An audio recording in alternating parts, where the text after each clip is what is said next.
A wealthy man stepped out of the storm, snow and freezing rain clinging to his coat, a wooden stick held firmly in his hand. He moved slowly, deliberately, like a man used to control. In front of him, a wounded golden retriever mother tried to stand, her legs giving out as she fell back into the snow. She didn't bark or fight. She only watched him, knowing she could no longer protect her puppy. Then the puppy crawled forward, shaking, barely able to move. It lifted its tiny paws toward the man, not in defiance, but in silent begging. For a moment, it looked like another story of power and cruelty. A rich man, a stick, two helpless dogs. But what happened next changed everything. Let us know the city you're watching from in the comments, and thank you for being part of this story. Snow fell sideways, heavy and wet, mixing with freezing rain that soaked everything it touched. The forest road disappeared under slush and darkness, swallowed by wind, pine shadows, and the low growl of an approaching winter storm. The truck came fast, tires hissing over ice, its engine straining as it cut through the deserted road. It was an old cargo truck, dull gray, its sides streaked with mud and salt, the back covered by a loose metal door rattling violently with every bump. Inside the cargo bed, there were no crates, only fear, cramped bodies, and the sour smell of neglect. The men in the cab did not speak. They never did. One of them, a thick-necked man, with a shaved head and a jacket that smelled of gasoline, kept his eyes on the road. The other leaned back, boots up on the dashboard, chewing on something hard, indifferent. They had done this before. Dogs were cargo. Noise was annoyance. Life was irrelevant. In the back, pressed against the cold metal wall, a golden retriever mother curled her body tightly around her puppy. She was 3 years old, young, but worn far beyond her age. Her golden coat, once thick and glossy, was now dulled by grime and dried mud, clumped unevenly along her ribs and hind legs. Scars crisscrossed her skin beneath the fur, old marks from chains and rough hands. Her eyes, dark brown and wide, followed every jolt of the truck, alert despite exhaustion. There was intelligence there, memory, fear learned over time. Her puppy was barely 8 weeks old. Small, unsteady, his fur lighter than hers, almost cream-colored, matted from rain and filth. One ear folded awkwardly, refusing to stand yet. His paws were oversized for his body, trembling as he tried to stay balanced on the slick metal floor. He did not understand where he was. He only understood her warmth.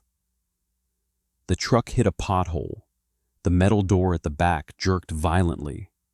A rusted latch, already weakened, snapped with a sharp crack that was swallowed instantly by wind and engine noise.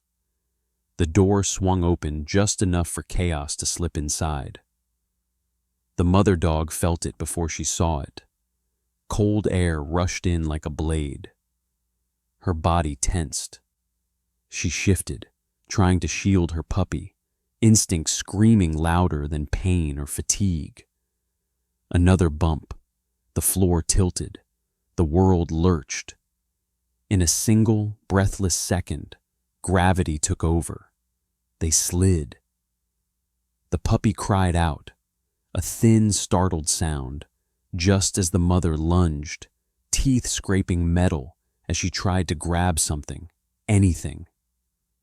Her claws found no hold. The storm roared. The truck did not slow. They fell. The impact came hard and unforgiving. Her body struck the frozen road first, shoulder and ribs absorbing the blow. Pain exploded through her side, sharp and immediate. The puppy bounced once, rolling across slush before stopping against her chest. Snow and icy rain soaked into their fur instantly. The truck disappeared into darkness. No brake lights, no pause. Only the fading echo of tires and the storm reclaiming the road.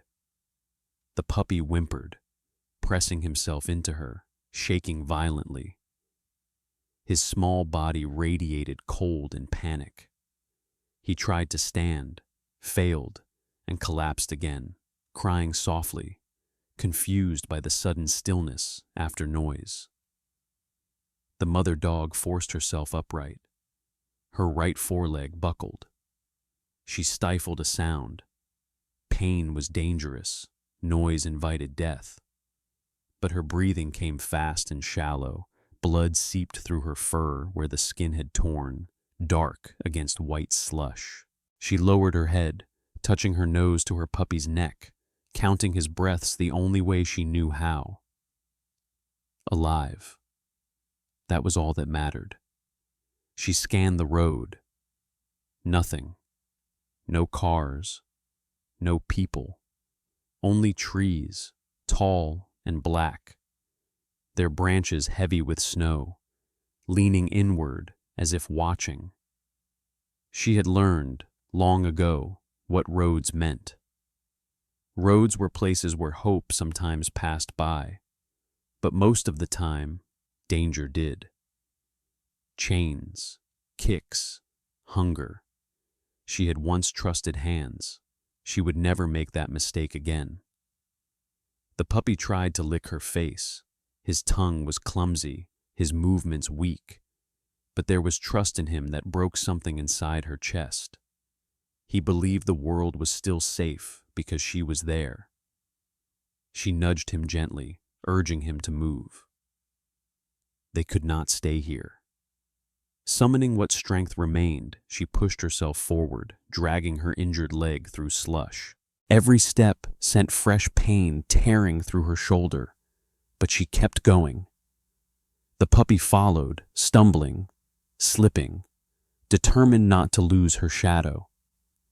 They reached the edge of the road and collapsed beneath a low pine, its branches offering minimal shelter from the rain-snow mix. Water dripped steadily onto their backs. The ground was frozen, unforgiving. She curled around him again, tighter this time, her body forming a barrier against the wind. Her breathing slowed, but her ears stayed alert, turning toward every sound. Hunger gnawed at her, deep and hollow. She had not eaten properly in days. Her body was burning energy it did not have. Minutes passed, or hours. Time lost meaning in the cold. Then she heard it, a sound that did not belong to the storm. A long, low howl carried on the wind. Her head snapped up. From deep within the forest, between the trees, shadows shifted. Pale shapes moved silently against the snow, barely visible but unmistakable. Yellow eyes reflected faint light, steady and calculating. Wolves. She had never faced them before, but instinct recognized the threat instantly. These were not men. These were hunters who did not hesitate, who did not leave survivors when hunger ruled. Her body stiffened. Pain faded behind adrenaline. She stood, placing herself fully between the forest and her puppy, legs braced despite the tremor running through them. Her lips curled back, teeth bared, not in confidence, but in defiance. The puppy sensed the change and pressed closer, whimpering, burying his face into her chest. She lowered her head and licked his ear once, a silent promise she did not know how to keep. The howling came again, closer now, Snow continued to fall, thick and wet, erasing tracks, erasing evidence, erasing mercy. The mother dog did not move. She waited. The forest closed in as night deepened. Snow and rain fell together, heavy enough to mute sound, light enough to sting exposed skin and fur. Beneath the low pine branches, the golden retriever mother stood rigid, her breath visible in short, controlled bursts. Pain pulsed through her injured shoulder and down her hind leg, but she did not allow herself to sink. Not yet. She knew what the silence meant. The wolves did not rush. They never did. Shapes moved between the trees, large, lean bodies sliding through shadow with practiced ease. Their fur blended with the forest, gray layered with white, damp and darkened by melting snow. They were adults, seasoned hunters, ribs faintly visible beneath thick winter coats. Hunger had sharpened them. Hunger always did. The lead wolf stepped forward. He was larger than the others, his frame long and angular, muzzle scarred from old fights. One ear was torn at the tip, leaving a jagged edge that twitched as he listened. His eyes were pale amber, cold and calculating, fixed not on the mother dog, but on the space behind her. The puppy. The mother shifted instantly, placing herself fully in front of her child. Her body was trembling now, not from fear, but from exhaustion. She lowered her head and bared her teeth, lips pulled back as far as they would go. A deep growl rolled from her chest, low, hoarse, uneven. It was not the sound of confidence. It was the sound of refusal. The puppy pressed closer, his small body shaking violently. He did not understand wolves, only that the air had changed and his mother had become something fierce and unfamiliar.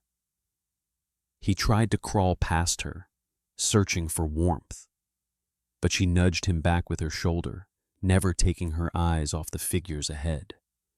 The wolves spread out. One circled left, another right, their paws silent against the snow-muddied ground. They moved with coordination, born of survival, each step measured, each pause intentional. They were not afraid of her. They were assessing cost. The first lunge came without warning. A gray blur burst forward, teeth flashing white. The mother dog met it head-on, snapping hard, her jaws closing on fur and skin. She felt the shock travel through her neck and shoulders as bodies collided. The wolf recoiled with a sharp snarl, surprised, but not deterred. She struck again, faster this time, driven by pure instinct. Pain screamed through her injured leg as she twisted, but she stayed upright. She had learned long ago that falling meant losing. She could not lose, not now. Another wolf came in from the side. She turned too slowly, teeth clamped onto her flank, tearing through fur and skin. Heat flooded her side, followed by a deep, blinding ache. She cried out despite herself, the sound ripped away by wind and snow.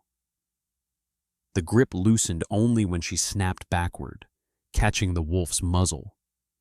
Blood, hers and his, splattered dark against the white ground. The puppy bolted. He did not run far. His legs were too small, his body too weak. He stumbled through snow, slipping, falling, scrambling upright again. His cries cut through the storm, high and panicked. The mother saw him go. Something inside her broke loose. She charged, ignoring the pain, Ignoring the burning in her lungs, she threw herself at the wolves again, not to win, but to buy time. She lunged and snapped, placing her body between them and the direction her puppy had gone. Her movements were clumsy now, slowed by blood loss and cold, but her intent was clear. The wolves hesitated, not because she was strong, but because she was unpredictable. The lead wolf stepped forward again, closer this time. He lowered his head, lips curling back, teeth bared in a silent challenge. Snow clung to his whiskers.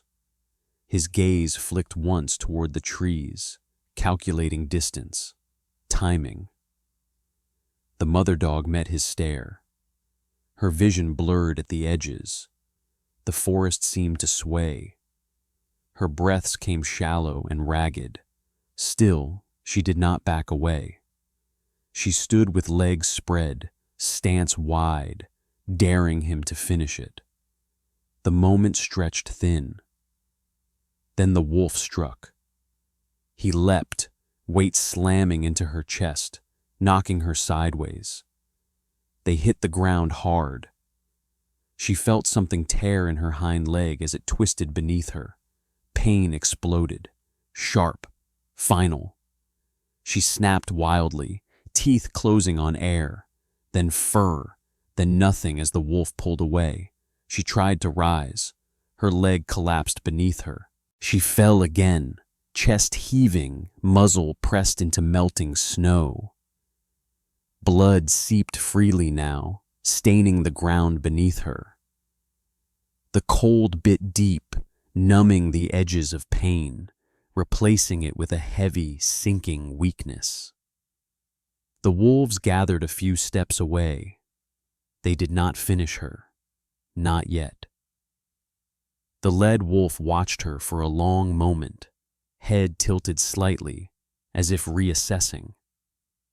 The storm thickened, snow falling harder now, rain slicking over ice. Somewhere in the trees, the puppy's cries faded, moving farther away, carried by instinct and terror. At last, the wolves turned. One by one, they melted back into the forest, bodies disappearing between trunks and shadow. Hunger would drive them elsewhere. For now, the cost had been too high. The mother dog lay still. Her breath rattled in her chest. Each inhale felt thinner than the last. She tried to lift her head, failed, and let it drop again. Snow settled over her fur, clinging to blood and warmth alike. She listened. No footsteps, no growls. Only wind and falling snow. In her fading awareness, one thought remained clear and steady. The puppy was alive. That was enough. William Carter did not plan to stop that night. He was 61, tall and broad-shouldered, despite his age, with a body hardened by years of routine rather than labor. His face was sharply angled, the jaw squared, and usually clean-shaven, except for a faint gray shadow that returned too quickly in winter. Deep lines framed his mouth and eyes, not from laughter, but from long habits of restraint. His hair, once dark brown, had faded to iron gray and was kept short, practical, untouched by vanity. He wore a heavy wool coat, dark and unmarked by logos, boots thick with mud and ice. In his right hand was a wooden walking stick. Oak, polished smooth by years of use. It was not decorative. He had carved it himself after a riding accident decades earlier, when a broken leg and months of isolation had changed the way he looked at the world. Since then, he trusted solid things. Wood. Silence. Distance. The storm worsened as he drove along the edge of his property. Snow blurred the headlights. Rain rattled against the windshield. He slowed only slightly, eyes trained on the tree line. Years ago, he would have driven faster, ignored the discomfort. But age had taught him that speed did not protect you from consequences. Then he saw movement. At first, he thought it was a fallen branch shifting in the wind.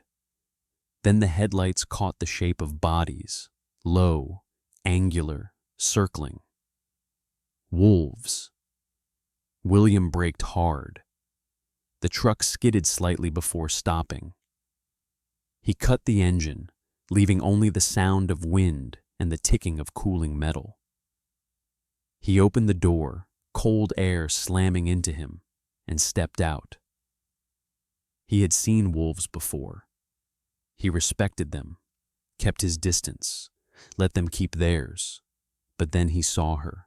The golden retriever lay in the snow, her body twisted unnaturally, fur darkened with blood.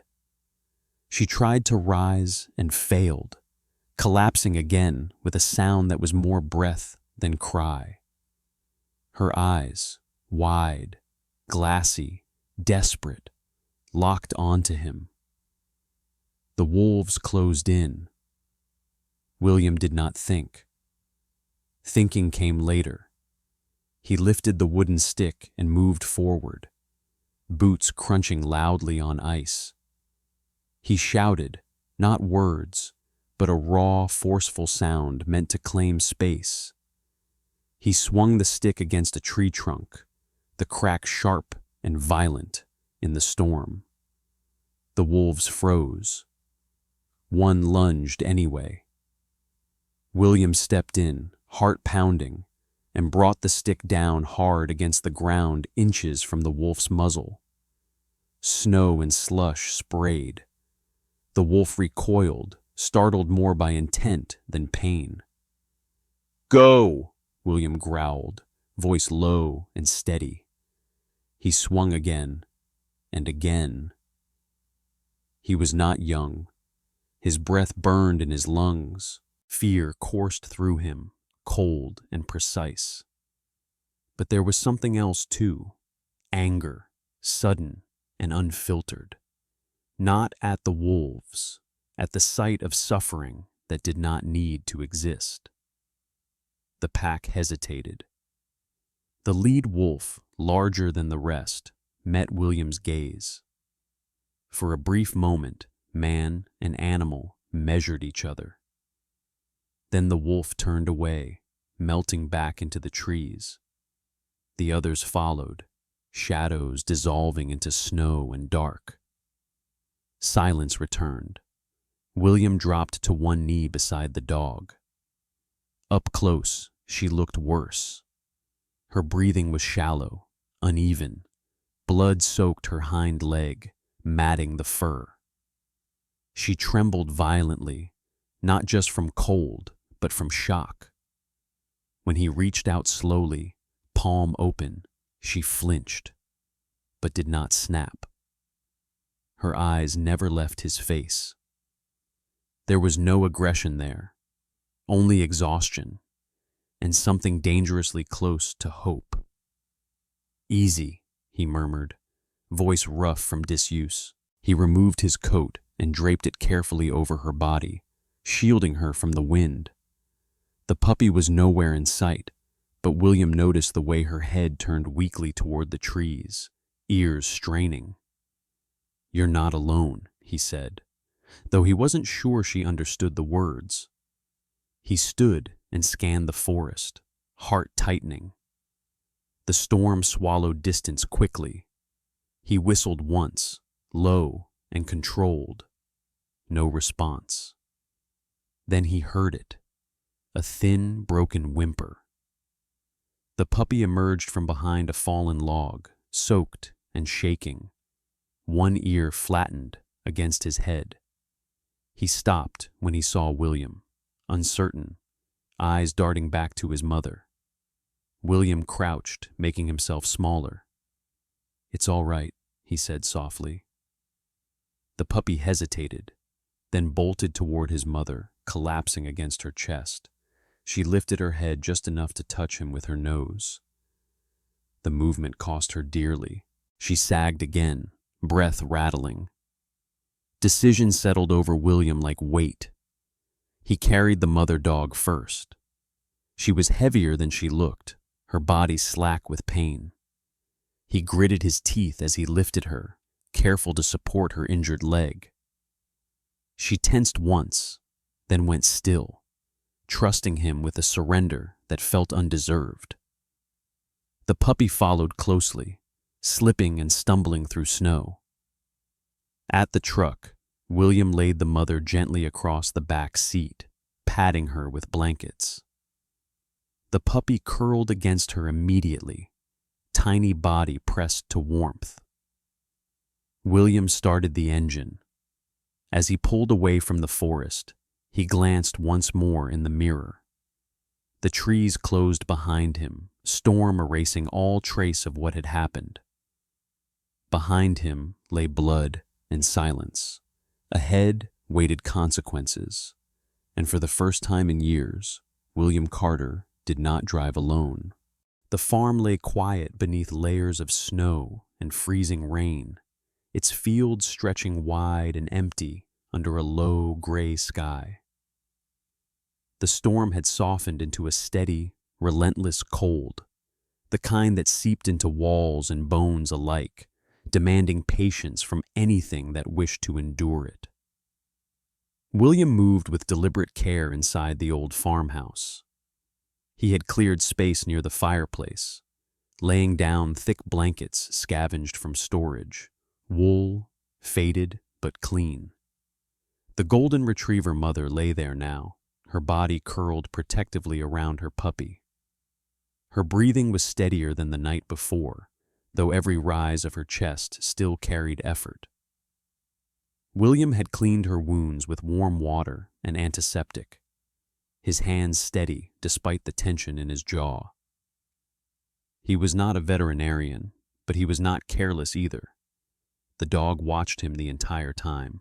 Her eyes followed every movement. When he approached, when he stepped back, when he knelt to check her leg.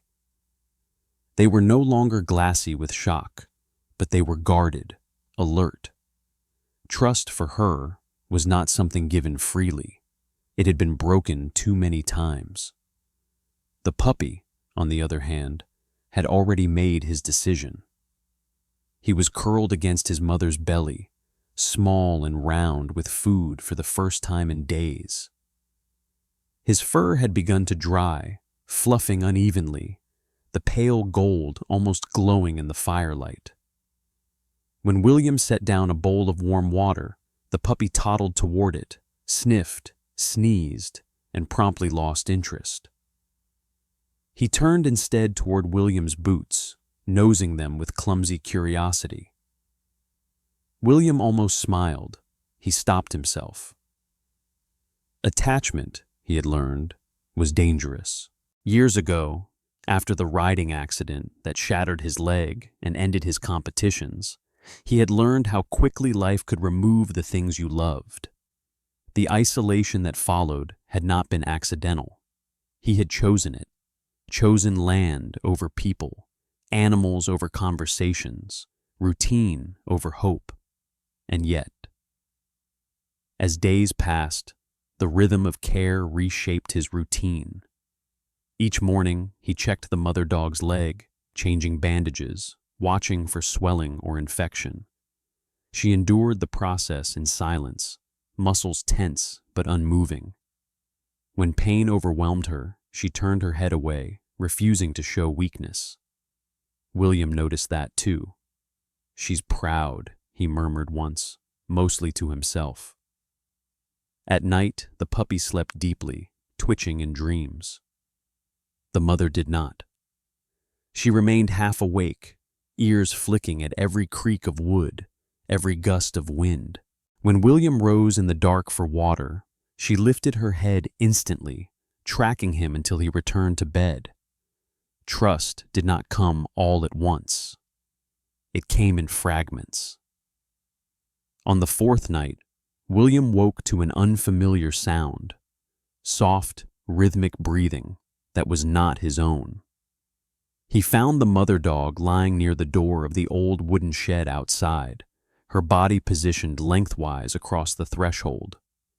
Snow had gathered along her back. She was cold, but unmoving, guarding.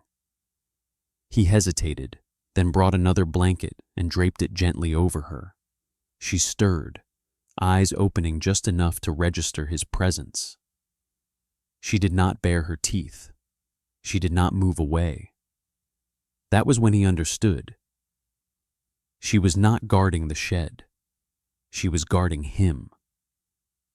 The injury healed slowly. The limp remained, though it lessened day by day. When the mother dog finally stood without shaking, William felt an unexpected tightness in his chest. When she followed him across the yard for the first time, her puppy bouncing clumsily beside her, he found himself adjusting his pace without thinking. The farm changed with them. William found himself speaking more, if only in fragments, short sentences, observations. He told them about the land, about winters that lasted too long and summers that came too fast. He did not tell them about the loneliness. Some truths did not need words. The mother dog listened. She learned his footsteps, learned the sound of his truck, learned that his raised voice was not anger, only effort against wind. When a fox skirted the fence one night, she placed herself between it and the house, stance low, unwavering. William watched from the window, hand resting against the glass. Something fragile but insistent took shape inside him. He did not notice the faint smell of fuel lingering near the old shed, did not notice the aging wires inside its walls, brittle with time and cold, did not notice how often the generator strained at night, humming louder than it should. The storm had passed. The danger had not. Inside, the puppy slept. Outside, the mother dog remained alert, eyes fixed on darkness beyond the yard. Trust had taken root, and like all living things, it would soon be tested. The storm returned without warning. Wind tore across the fields, driving heavy snow sideways, rain threading through it like cold needles. The farmhouse groaned under the pressure, wood contracting and expanding as temperatures swung violently. William was awake, seated at the small desk near the window, sorting through old papers he had pulled from the shed earlier that day, land deeds, veterinary receipts from years past, handwritten notes he had never thrown away. The generator coughed. Once, twice. Then it surged, the low hum climbing into a strained whine that made William pause. He frowned, listening. The sound was wrong, too sharp, uneven. He stood, pulling on his coat, and stepped out into the night. The smell hit him first. Fuel and something darker, burnt insulation. A thin line of smoke slipped from beneath the shed's roof, barely visible against the storm-dark sky. For a moment, William stood frozen, calculating. The shed was old, its wiring brittle, its walls dry despite the wet weather. He had meant to replace it years ago. Years always came too late. Flames licked suddenly through a seam in the wood, bright and alive. William ran. He yanked open the shed door, coughing as thick smoke rolled outward. Inside, the generator sputtered wildly, sparks leaping from exposed wiring. Fire had already taken hold along the back wall, crawling upward with terrifying speed. He rushed inside anyway. The heat slammed into him, immediate and overwhelming. He moved fast, grabbing a metal box from the shelf. Documents he couldn't afford to lose, records tied to the land, to his past. Smoke burned his lungs. His eyes watered, vision blurring. The roof creaked. A sharp crack split the air as a beam shifted overhead. William turned, heart pounding, but it was too late.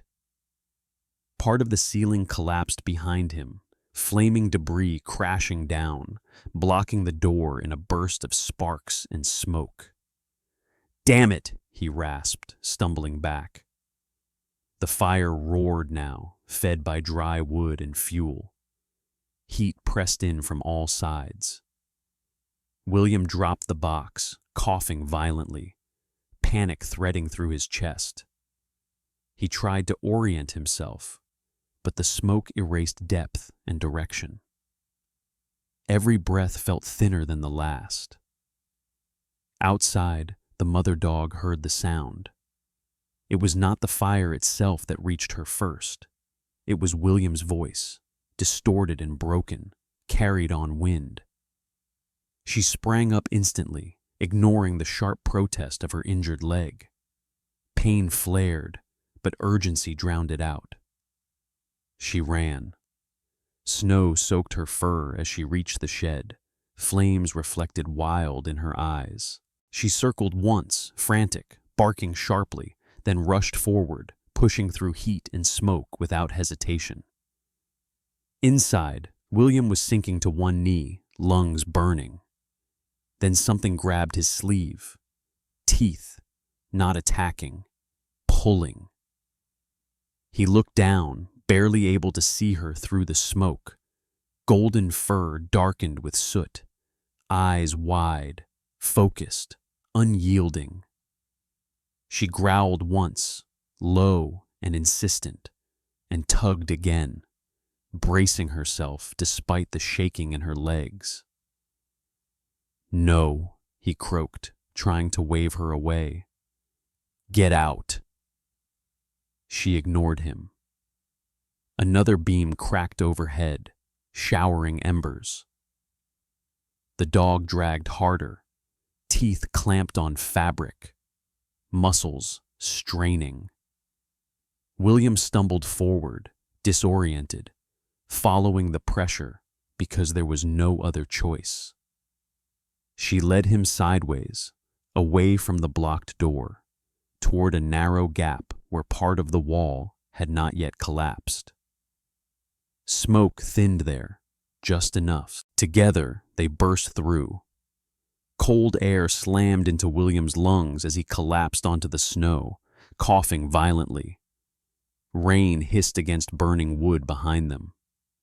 The shed was fully engulfed now, flames tearing through the roof, sparks carried high into the storm. William rolled onto his back, gasping. "Hey," he rasped. "Hey!" The dog staggered out after him. She made it 2 steps before her legs gave out. She collapsed hard into the snow, chest heaving, soot streaking her fur. Her breathing was shallow, uneven. She tried to lift her head and failed. William crawled to her side, hands shaking as he pressed them into her fur, searching for movement, for warmth. She was burning hot beneath the cold rain, body exhausted beyond its limits. The puppy appeared then, small and frantic, yipping sharply as he nosed her face. He licked her muzzle, then barked again, high and desperate. William gathered the mother dog carefully, pulling his coat around her, shielding her from rain and sparks. He shouted into the storm, voice raw, hoping someone, anyone, might hear. Minutes stretched thin. The fire roared, snow fell, rain soaked everything. At last, headlights cut through the darkness, stopping at the edge of the yard. A woman jumped out, moving quickly despite the slick ground. Her name was Sarah Milton. She was in her early 40s, tall and lean, with dark hair pulled into a tight knot beneath a knit cap. Her skin was pale, weathered by years of outdoor work, eyes sharp and alert behind fogged glasses. She wore a heavy paramedic jacket, reflective stripes catching the firelight. Calm under pressure, she had learned that panic wasted seconds, and seconds cost lives. "What happened?" she called, already kneeling. "Fire," William said hoarsely. "The dog. She—" Sarah was already checking the dog's breathing, hands efficient, movements practiced. She looked up once, expression tightening. "She saved you," Sarah said simply. "Didn't she?" William nodded, unable to speak. Snow and rain continued to fall as Sarah worked. The puppy pressed close, unwilling to be moved. The shed burned behind them, collapsing inward with a final groan. The storm did not care, but something else did. The world narrowed to breath and cold. William held the golden retriever mother against his chest, her weight heavier now, slack with exhaustion. Snow clung to her fur, melting into soot-stained gold. Rain soaked his coat, ran down his collar, numbing his skin. He shouted for help until his voice broke, then shouted again, because stopping felt like surrender. Sarah worked beside him with relentless focus. She had spread a thermal blanket over the dog, her gloved hands steady as she checked airway, pulse, gum color. Up close, the mother dog looked impossibly fragile, eyes half-lidded, chest fluttering, ribs barely moving beneath burned, wet fur. Sarah's jaw tightened. She had seen this look too many times, the thin line between life and quiet. "Stay with us," Sarah said, not loudly, not urgently, just certain. Headlights multiplied across the yard. A volunteer fire crew arrived, faces shadowed by helmets, movements practiced and fast. Among them was Mark Holloway, the local fire chief, a compact man in his late 50s with a thick mustache and weathered skin, the kind of face shaped by long winters and longer nights. He assessed the scene in seconds, nodding once. "Load her," he said. "Now." They carried the dog to the ambulance while William followed, numb, hands shaking. The puppy tried to climb after them, paws scrabbling on wet ground, crying in sharp, frightened bursts. William scooped him up and pressed him to his chest. The puppy's heart beat wildly, a frantic metronome that anchored William to the moment. Inside the ambulance, everything became bright and loud. Monitors beeped. Oxygen hissed. Sarah guided the mask over the dog's muzzle, adjusting straps with care. The mother dog stirred faintly, then went still again. William stood back, arms wrapped around the puppy, watching every movement as if willing it to matter. Time lost shape. Hours passed, measured only by the changing pitch of machines and the rise and fall of breath. Sarah checked vitals again and again, coaxing warmth back into a body that had given everything it had. She spoke softly while she worked, not to fill silence, but to hold it steady. "She's tough," Sarah said once, mostly to herself. Dawn came slowly, a pale light pushing against the ambulance windows. Snow had softened to a fine mist. The storm had spent itself. Then the monitor changed. The mother dog's breathing deepened, just enough to notice. Her pulse steadied. Color crept back into her gums. Sarah paused, then smiled. Small, controlled, professional, but unmistakable. "There," she said. "That's her." William's knees nearly buckled. When the dog finally opened her eyes, it was only for a moment. She looked past Sarah's shoulder, past the lights, past the noise, and found William. Her gaze held him, quiet, exhausted, alive. Then she closed her eyes again, breathing slow and even. They brought her back to the farmhouse that afternoon. William prepared a place by the fire, blankets layered thick, the room warm and still. The puppy curled immediately against his mother's side, fitting himself into the curve of her body as if he had never left it. She shifted just enough to make room, a soft sound escaping her throat. Not a whine, not a growl, but something like relief. Word spread quickly. Neighbors came with supplies, with tools, with quiet help. Mark returned with his crew to secure the burned shed, their movements respectful, efficient. No one asked William why he lived alone. No one mentioned money. They simply did what people did when something mattered. Days passed, then weeks. The mother dog healed slowly, scars knitting, strength returning. She limped less each morning.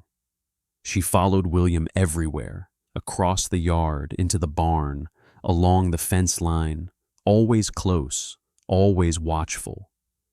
The puppy grew fast, legs too long for his body, confidence blooming with every step. William changed without noticing it. He opened the gates more often. He spoke to people without rehearsing. He cleared the old fields and built new enclosures, not for profit, but for safety. He called veterinarians. He filed permits. He closed accounts tied to hunting leases and never looked back.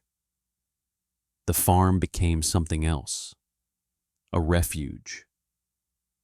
The first rescued animals arrived quietly, a thin shepherd mix, an injured barn cat with one clouded eye, a pair of abandoned hounds. They learned the rules quickly. There was space here, warmth, time. The golden retriever mother watched them all, a calm presence, settling disputes with posture alone. The puppy followed her lead, learning kindness by example. On a cold morning months later, William stood at the edge of the property, breath fogging the air. The mother dog sat beside him, solid and steady. He rested a hand on her head, feeling the warmth beneath her fur. "You saved me," he said, not for the first time. She looked up at him, eyes soft, then turned back to the fields. Winter still ruled the land, but within its grip, something enduring had taken hold. Sometimes miracles don't arrive with thunder or light from the sky. Sometimes they come quietly, through a wounded soul that refuses to give up, through love that chooses to act even when it costs everything. This story reminds us that God often works through the smallest hearts, through compassion, courage, and the simple decision to care. In a cold winter, grace still found a way. In our daily lives, we may feel lost, tired, or forgotten. But no act of kindness is ever unseen. No life is ever beyond hope. If this story touched your heart, please share it with someone who needs light today. Leave a comment and tell us where you're watching from or what this story made you feel. And don't forget to subscribe to the channel so more stories of hope can reach the world. May God bless you, protect you, and fill your days with mercy. May He watch over every soul who chooses kindness, even in the darkest storms.